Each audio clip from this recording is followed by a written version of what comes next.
안녕하세요. 백두산 금융연구소의 백두산입니다. 1월 12일 수요일 아침 9시 16분입니다. 어젯밤 미국은 파월의장 연설에 힘입어서 상승 마감을 했습니다. 제 개인적인 생각을 좀 말씀드려보자면은 파월의장 연설이 뭐 특별히 엄청난 내용이 있었다라고 생각되지는 않아요. 물론 파월의장 연설도 어젯밤 주식시장의 반등에 영향을 미쳤다라고 생각을 합니다만 그게 절대적인 것은 아니라고 생각을 한다라는 거죠. 무슨 이야기냐? 어젯밤에 영상에서 말씀드렸던 것처럼 뭐 주식시장은 그럴 수도 있는데 그 채권 시장이 좀 너무 급격하게 움직인 감이 없지 않다고요. 채권 시장이 10년물 국채 금리가 1.75까지 단 몇 거래일 만에 지금 치솟았죠. 그렇기 때문에 이건 추가로 더 금리가 올라간다 하더라도 여기서 쉬어야 돼요. 여기서 한번 쉬었다 갈 필요가 있는 자리입니다. 한번 쉬었다 가야 될 자리에서 쉬어야 될 명분을 찾고 있었는데 하필 그날 이제 파월 의장이 뭐라 한마디를 한 거죠. 그냥 그래서 어쨌든 금리가 이제 이거를 파월 의장 연설을 재료로 해서 좀 쉬어갔고, 금리 급등이 쉬어가니까 주식시장은 조금 안정을 찾는다. 뭐 일단 저는 개인적으로 이렇게 좀 봤다는 거죠. 여기서 특별한 이야기를 했다라기보다는 그냥 기술적으로 너무 연초에 과했던 움직임을 좀 되돌린 뭐 이런 게 나타났다라고 일단 보고 있습니다.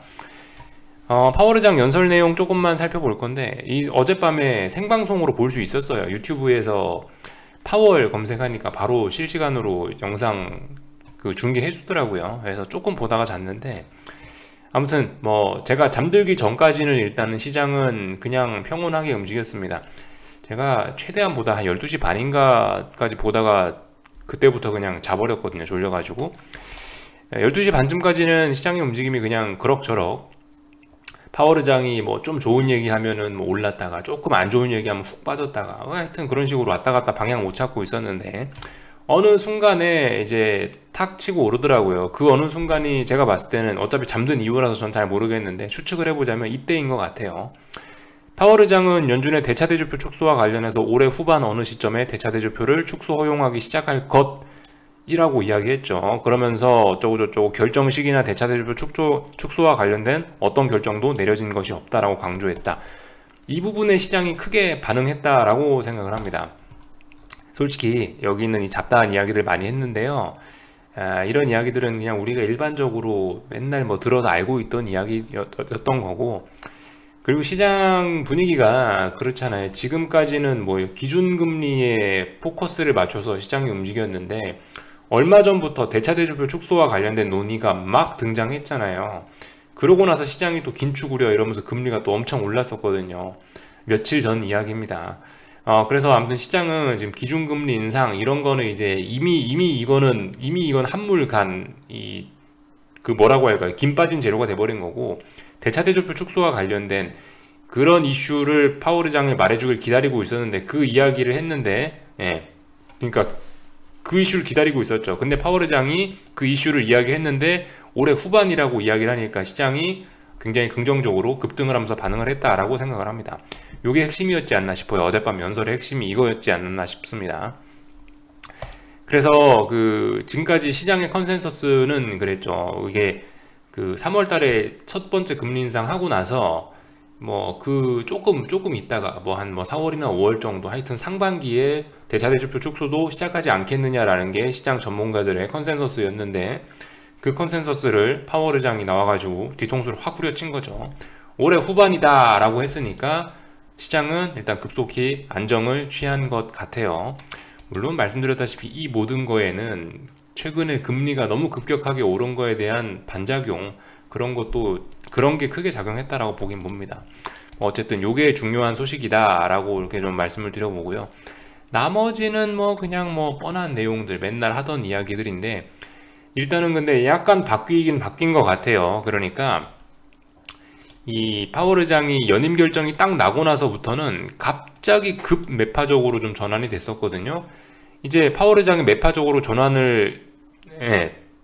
의장이 연임되고 나서 급격히 매파적으로 방향성이 틀어지고 나서 시장 참가자들, 투자자들은 더욱더 매파적인 예상을 내놨었거든요.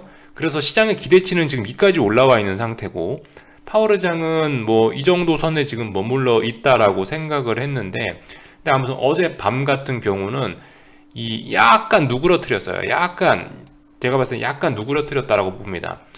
물론 매파적인 건 변함이 없는데 이 조금 누그러뜨렸다라고 봐요. 그 톤을요.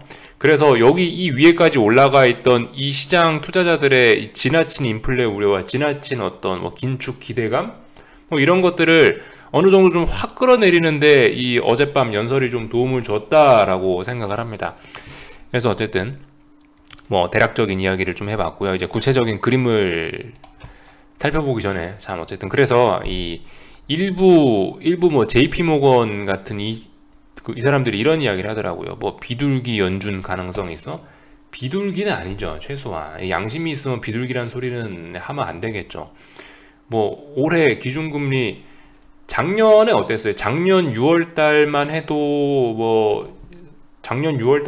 야 기준금리는 23년이나 돼야 올리지 않을까 이런 소리 했었단 말이죠. 22년 22년 후반기나 금리 인상하지 않을까 이러고 있다가 지금까지 확 금리 인상 스케줄 땡겨져 가지고 지금 바로 코앞에 3월 달에 금리 인상하게 생겼단 말이에요. 굉장히 땡겨진 겁니다. 이 진짜 상상도 할 수 없이 금리 인상 스케줄이 갑작스럽게 엄청나게 땡겨진 건데, 그런데 뭐 지금 상황에서 뭐 비둘기 연주 이건 뭐 되도 않는 소리죠. 더군다나 뭐 테이퍼링 거기 대차 대조표 축소 뭐 이런 것까지 지금 이런 것까지 논의하고 있고, 그리고 국채 채권 시장에서는 지금 2년물 국채 금리가 거의 1% 가까이 뭐 거의 0.9 뭐 1% 가까이 이렇게 치솟고 있는 가운데 벌써 시장 참가자들은 올해 4번 금리 인상 예측하는 사람들도 있는 가운데 어젯밤 뭐 파월 의장이 그런 한마디 했다고 뭐 비둘기 연준 가능성 되도 않는 소리라 생각합니다. 그건 좀 오버한 것 같아요. 주식시장 같은 경우 참, 그리고 조금 좀 연속해서 좀 이런 이야기를 해보자면, 제가 어젯밤에 했던 이야기들 중에서 혹시나 오해하시는 분들이 계실까봐, 채권 시장은 확실히 연초 올해 들어서 굉장히 급격하게 움직이긴 했어요. 채권 시장의 움직임은 솔직히 좀 선반영 뭐 긴축 우려를 최근에 너무 급격하게 선반영한 감 이런 게 있다라고 이야기를 해드릴 만큼 굉장히 급격하게 움직인 게 맞긴 맞는데, 근데 이제 주식시장 같은 경우는 솔직히 이게 뭐 물론 제가 단기적인 측면에서 어제 말씀을 드린 겁니다. 단기적인 측면에서 연초에 뭐 거의 한 일주일가량 빠졌으니까 조금 많이 빠지긴 했어요. 단기적으로 많이 빠진 거지. 근데 이게 중장기적으로 봤을 때 이게 어디 긴축 우려가 감이 나온 겁니까? 이거 긴축의 긴자도 안 보이는 거예요. 이건 어떤 뭐 의미 있는 하락, 뭐 의미 있는 뭐 조정 이런 게 나온 적이 있냐고요. 그런 거 없죠. 미국 주식시장은 지금 긴축 우려 이런 거 겉으로만 긴축 우려라고 떠들고 있지 전혀 긴축 우려는 반영이 안 되고 있는 그런 상황입니다. 엄밀히 따지자면 저는 이거는 주식시장은 긴축 우려를 반영한 적이 없다라고 생각해요. 중장기적인 측면에서 이런 측면에서 봤을 때는요. 물론 이제 최근에 며칠 사이에는 조금 이제 움직임이 좀 급격했죠. 근데 그건 어쨌든 말씀드렸다시피 단기적인 입장에서 단기적으로 볼린저 밴드 일봉 하단까지 째고 뭐 어떤 뭐 보조 지표들이 급격하게 내려오니까 단기적으로 좀 이제 그런 생각은 할 수 있는데, 중장기적으로는 긴축 우려 하나도 반영한 거 없다. 코스피 정도 되면은 그래도 조금 긴축 우려를 반영을 했구나라고 이야기할 수 있는 정도지, 이건 어쨌든 그렇다라는 거죠. 그래서 아무튼 좀 그림을 보면서 이제 어젯밤 이야기를 좀 이제 해볼까 하는데, 아무튼 금리가 가장 중요했습니다. 그죠? 금리가. 여러분들 금리의 움직임은 확실히 좀 얘는 좀 가팔랐어요. 얘는 확실히 가팔랐어요. 지금 그리고 어쨌든 그 1.75라는 중요한 저항이기 때문에 이렇게 조정받는 게 당연한 거고, 이 와중에 파월 의장이 어젯밤 연설을 한 거죠. 하필 공교롭게.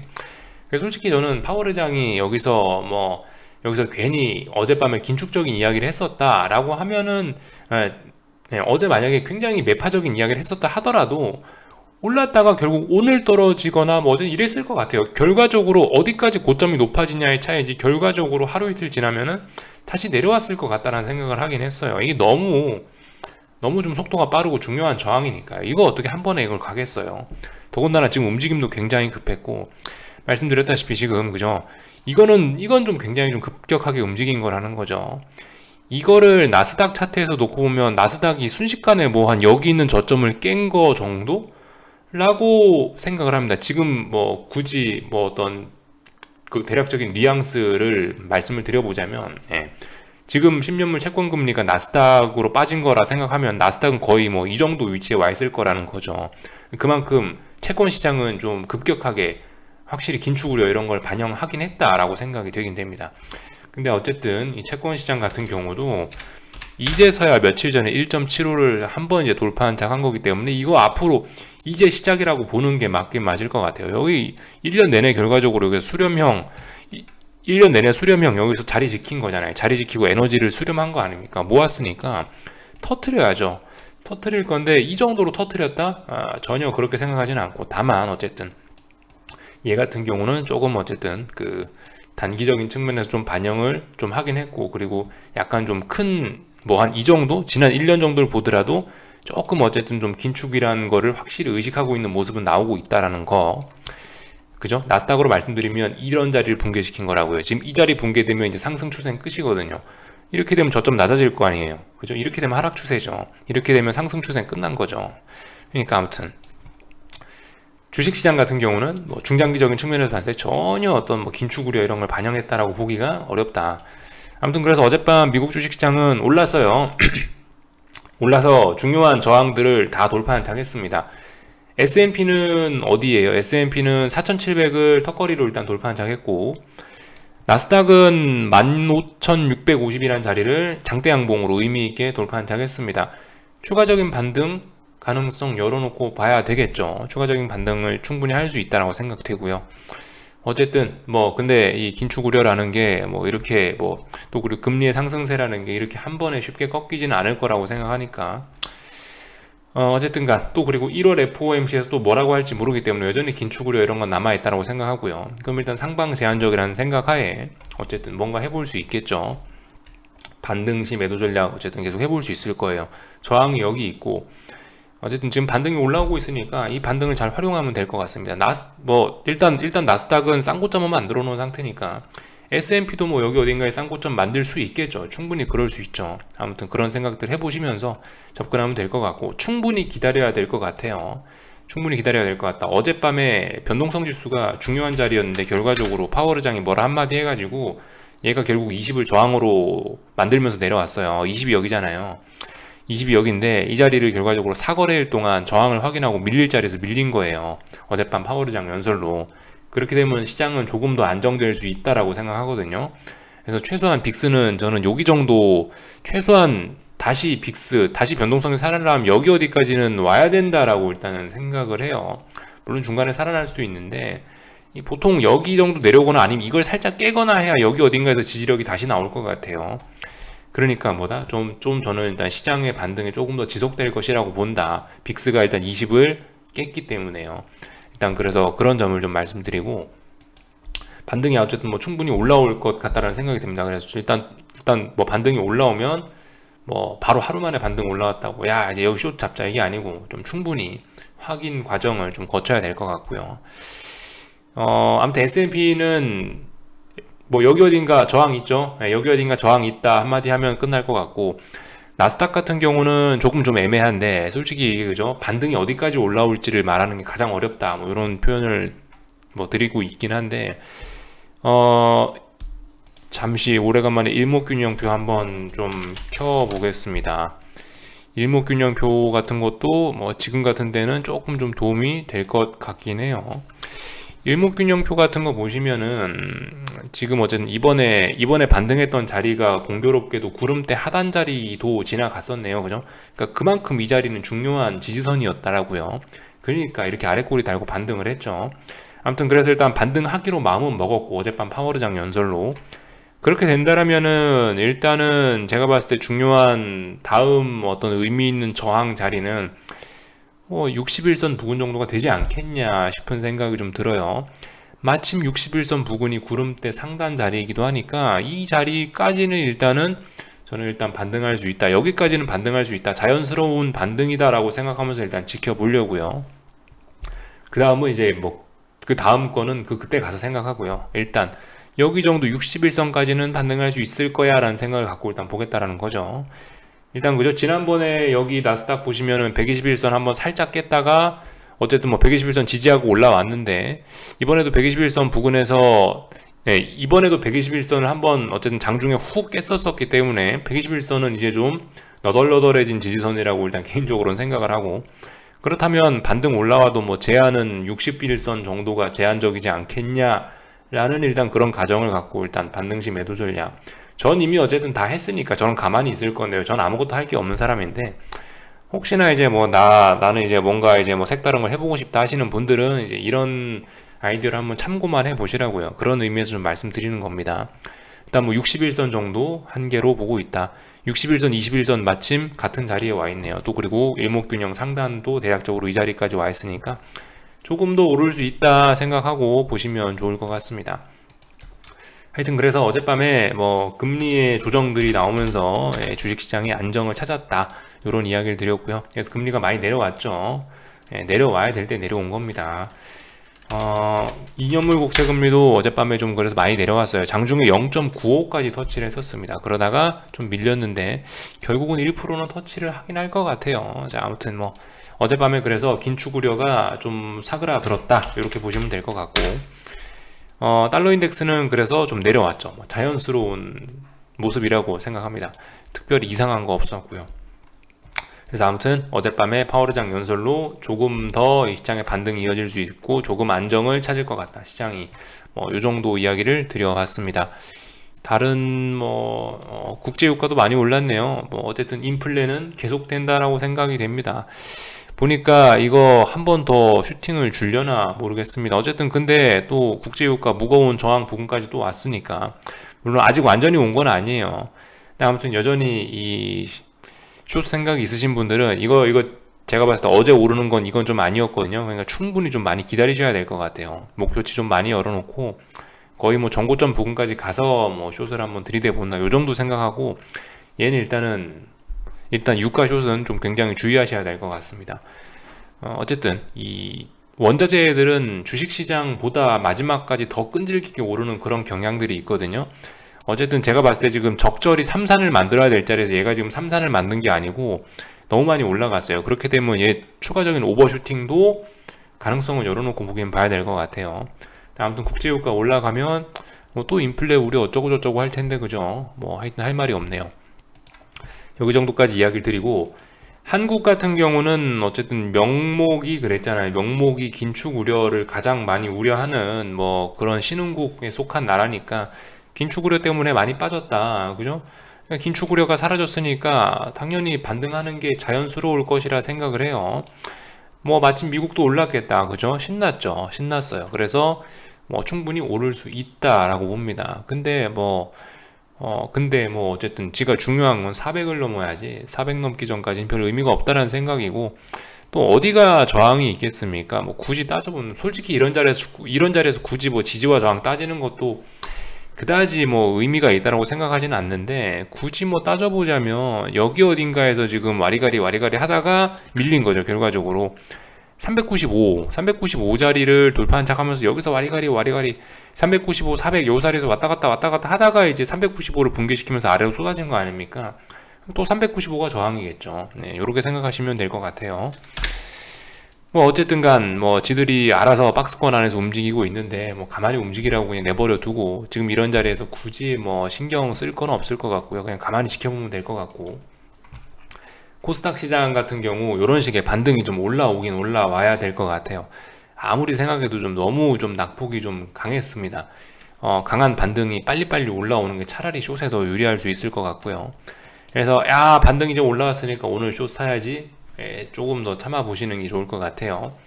반등 좀 올라와서 또 어딘가에서 저항을 누적시키고 뭐 한 몇 거래일 정도 또 반등이 멈추는 걸 최소한 확인하고 움직였으면 좋겠고요. 오늘 뭐 그냥 뭐 가만히 지켜보면 되겠죠. 뭐 할 일이 뭐 있겠습니까? 하여튼 요즘 낮에는 할 일이 없어요. 밤에 바쁘지. 가만 보면요. 미국 주식시장이 움직임의 핵심이지, 한국은 뭐 맨날 박스권이고 뭐 틈만 나면 오스템 임플란트 뭐 그런 거 보시면 아시죠? 맨날 해먹으려고만 하고. 하여튼 한국은 이 뭐 굳이 지금 상황에선 그냥 김 빠진 증시인 것 같습니다. 그래서 별로 그렇게 정이 잘 안 가네요. 하여튼 원달러 환율은 최근에 뭐 급하게 올랐다가 뭐 현재 좀 떨어지고 있는데, 뭐 이미 뭐 고점 높여놓은 상태고, 그러니까 1200원 부근까지 급하게 올려치긴 했죠. 이만큼 매물 나올 수도 있다라고 봐요. 뭐 어쨌든 이게 뭐 하루 이틀 가는 것도 아니고요. 어쨌든 뭐 투자라는 게 오랜 시간이 걸리고 그런 거니까 이 1200원 돌파한 차 이렇게 쉬울 거라고 생각하지도 않았죠. 그러니까 뭐 충분히 저런 거 가능하다 보고요. 시간이 좀 필요하긴 할 겁니다. 예. 우린 그 와중에 적당히 힘 빼고 기다리는 게 필요하죠. 매일매일 대박을 바랄 수가 있겠습니까? 뭐 대박은 매일매일 대박 바라면은 대박 깨지는 거예요. 그냥 그냥 어쨌든 차분하게 지켜나 보자고요. 별로 할 말이 없네요. 이제 여기까지 할게요. 궁금한 거 리플 남겨주시고요. 또 오늘 저녁에 뵙도록 하겠습니다. 여기서 마칠게요.